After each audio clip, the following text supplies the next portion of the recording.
Bismillahirrahmanirrahim. Assalamu alaikum students, and thanks for clicking. Welcome to English Learner YouTube channel. Students, we are going to deal with a very unique topic today. It is independent and dependent clause. This topic is very much important in order to consider and write your sentence structure perfectly. We are going to dig out the sentence structure with respect to its dependent and independent clause in this lecture. Before moving ahead, I would like to request you all to subscribe this channel so that you are going to get all videos in a go, and do not forget to press the bell icon. If you do, it will help you notify all the new videos. So let's get started with this topic. First of all, what's the difference between dependent and independent clause? We are going to understand this first, then we are going to move into detail of it. Understanding the difference between independent and dependent clause is important in understanding how to construct the sentence and avoid fragments.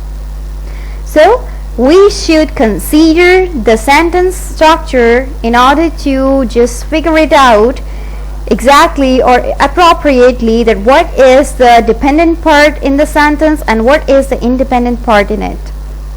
This knowledge can also help in varying sentences length in writing, which makes all forms of writing better. Obviously, whenever you are going to use the simple sentences or the paragraph of the simple sentences, that is not going to level up your writing until and unless you are going to use certain types of structure, different structures of sentences. Only then your writing will get a boost. Now, first of all, we should consider what is a clause.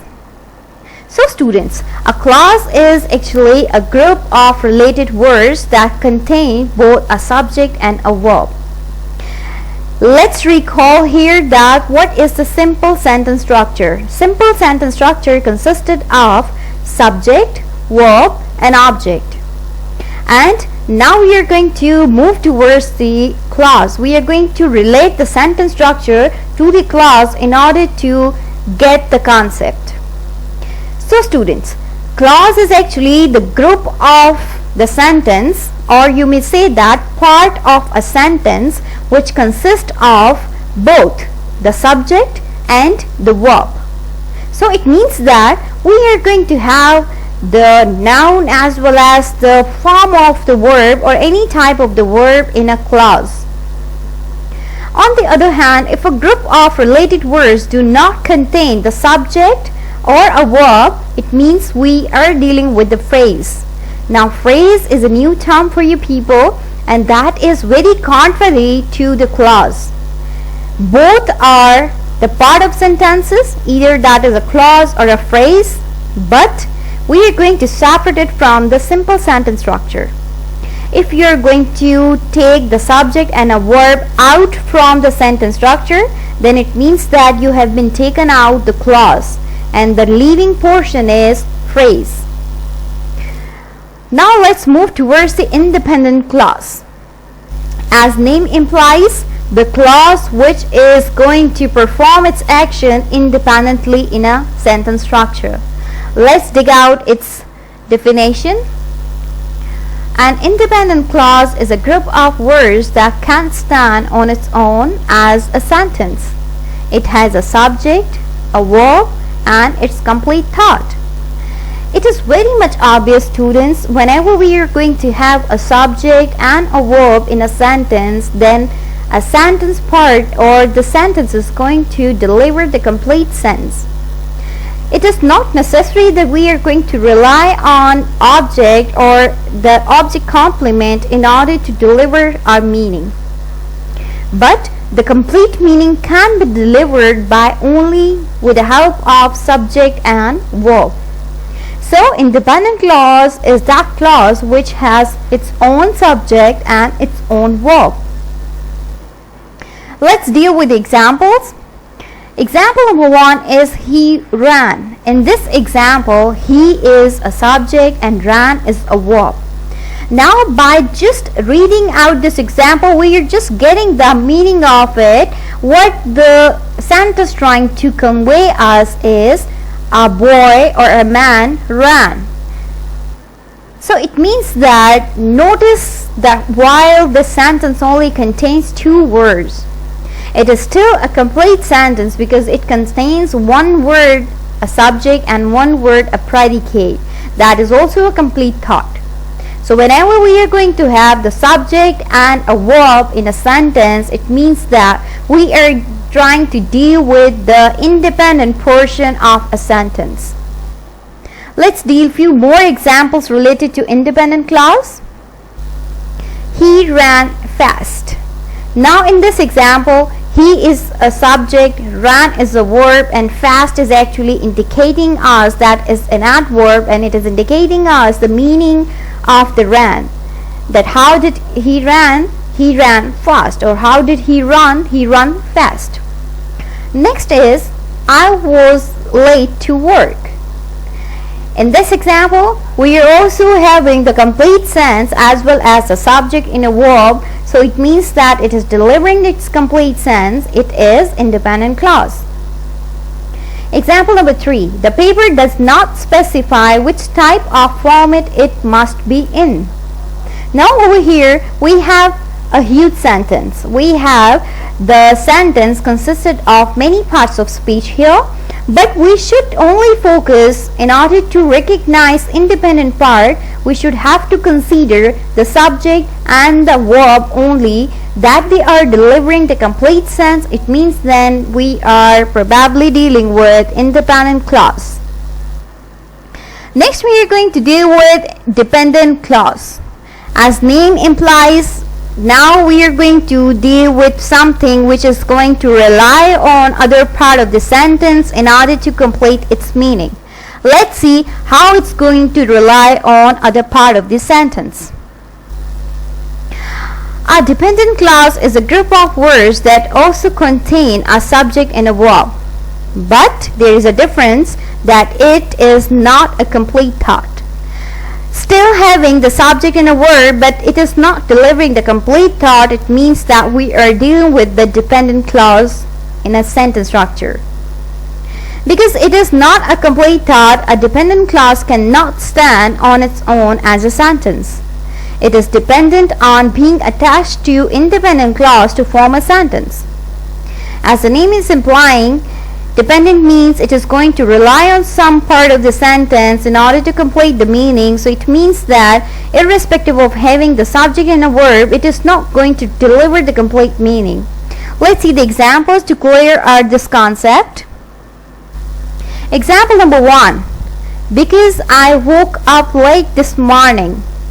So what happened when you just got up late? We are not having the complete sense. So it means that this is the dependent part of the sentence and it needs something to complete its meaning, and something will be independent clause. Example number 2. When we arrived in the class, then what happened or what occurred? We don't know. So it means that this type of a clause is belonging to the dependent clause and it needs independent clause to complete its meaning. For example, when we arrive in the class, she was delivering the lecture. Now, she was delivering the lecture is independent clause that is staying independent because it is delivering the complete sense on its own. Whereas, the first part, when we arrived in a class, is not delivering the complete meaning and it is relying on the second part. Example number 3. If my neighbor does not pay his rent on time, then what will happen? What will be the cause? What is going to deliver its complete meaning? It means that it is again belonging to the category of dependent clause. Now student, it is very much important to identify from the sentence what is dependent and independent clause, as it is the main crux of this lecture. So we are going to now learn the tip that how we will be able to consider what is the dependent clause in a sentence and what is independent clause. So let's see it out. Dependent clauses can often be identified by words called dependent markers. For example, we are going to have few kind of the words which will identify us or give us a clue that we are dealing with dependent clause. What are those dependent markers? Let's dig it out. Which are usually subordinating conjunctions. We have been dealt with that subordinating conjunction in our previous lecture. If you haven't dealt with this concept, just please consider that video, just play that and get the concept from there. Subordinating conjunctions are those conjunctions in which we are going to just subordinate the sentence with respect to different in meaning.